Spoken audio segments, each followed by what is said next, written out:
Ladies and gentlemen， 这里是机械长铁雄广播，欢迎各位搭乘机械航空公司从支漏到健康的168号航班。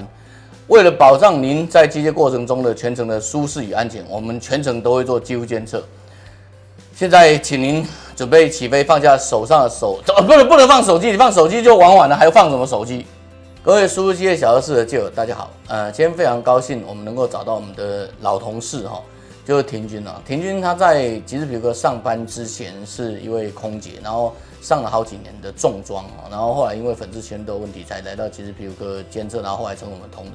然后她现在离职的理由是因为她搬到那个北美国家去了。那我们请婷君跟我们讲一下她当时为什么会做机械读好了，来欢迎婷君。Hello， 大家好，我是婷君，今天很开心跟大家做连线，一起来认识机械读。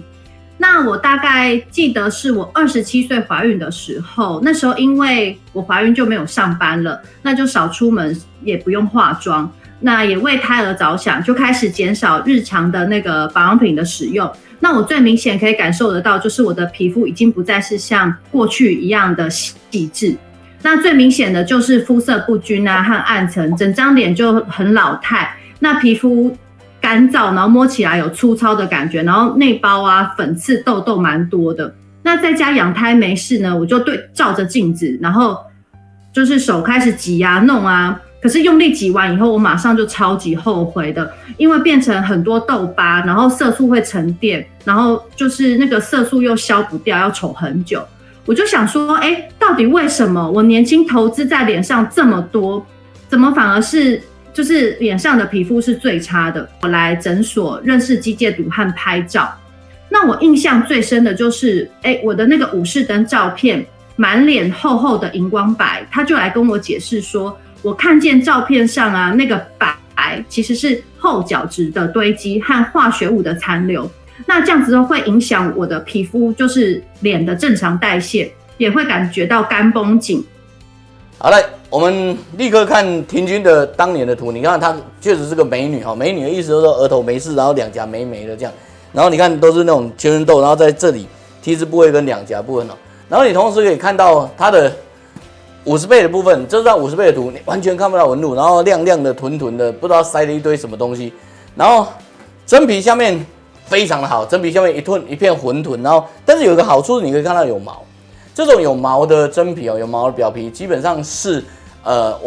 它不是用清爽型的保养品，它基本上就是用彩妆啊，或者很厚重的像 BB 霜之类压制的。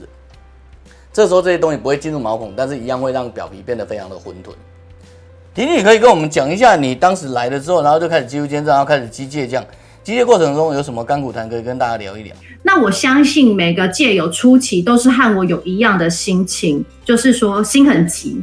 想要赶快好。那初期呢，我就接触了产品，在脸上用精油啊，多次的按摩扰动，然后早晚做闷敷，很快呢，我就开始大痘小痘长满脸哦。一开始如果你没有体验过排除反应，大家都会说哦，我可以接受。可是当你脸开始有变化变丑的时候，真的是完全不能接受，就会脸很花、红肿啊，又痘痘。当然那个时候护理师是一个很重要的角色，他也一直很就是有耐心的鼓励我要持续养皮、油敷啦、按摩啊、闷敷。那一段时间后，我又在那个门诊接受宋医师的建议做微针，它是一种在脸上可以创造无数的小孔，是受控的皮肤损伤，也可以让皮肤恢复活力的一种无菌技术。那目的就是让我们脸上的大痘小痘啊有孔道可以宣泄。那治疗一段时间后，我的大痘小痘确实是消了许多，但是术后的红肿热痛也让我真的觉得很不舒服。在借由产品搭配的使用之下，让我顺利的熬过了第一次的排除反应高峰。好的，那也因为我的皮肤活力上升，我的脸颊又开始冒出更多无数密密麻麻的小药疹，大概都是在我腮帮子这个地方。那奇痒无比，非常的痒。原来我就是在代谢过去涂涂抹抹插进去皮肤里吸收沉积在皮肤底下的那一些化学物质。当然因为每个人的病况不同，那治愈的时间也因人而异，所以呢好的快慢也跟积极度有很大的关系。那大概我这样子想了一想，一年里我会做3到4次这样的养皮啊、促排跟修护的循环。大家可以放大检视我的皮肤，现在是蛮自然又细致、光滑油润。我出门几乎是不上妆的，因为我可以真正体会到皮肤会呼吸的那种透气度。那个对肌肤监测的病人来说，最简单的就是青春痘，然后多简单给你们看一下哦。哇，你看每次都要给证据，然后这么多，你看这是他婷婷最开始的时候，对吧？然后有青春痘，然后之后呢就变得比较漂亮哈漂亮啊，本来就很漂亮哈，然后后来你可以看到它又再度红起来，然后最后又回到很光滑、很细致的皮肤哈。然后在我们最骄傲的那个证据学上给各位看一下，你看它只要把上面那层土土的、脏脏的、垃圾的东西清掉，它皮肤其实已经有基本纹路了。只是有个缺点，是因为它的毛孔都塞住了，所以它没有办法出自己的油、自己的水。所以如果你仔细看的话，那个纹路其实有点干瘪。然后第二次再吐一点东西出来的时候，你可以发现它还一样又重新回到脏脏吞的，可是这时候已经看到有些颗粒的，跟第一张的那个情况是不一样。然后之后它的纹路再露出来，这次纹路就比较饱满，比较饱满纹路就意味着它皮肤能够自己补充水分啊、滋润啊、锁水哈。然后从真皮的部分，你其实一样可以看到，它本来就有毛啊哈，然后后来变得比较干净以后，然后第二次再出现一样有毛，然后你看毛长更多，然后很多颗粒出来，然后最后就变得比较干净这样。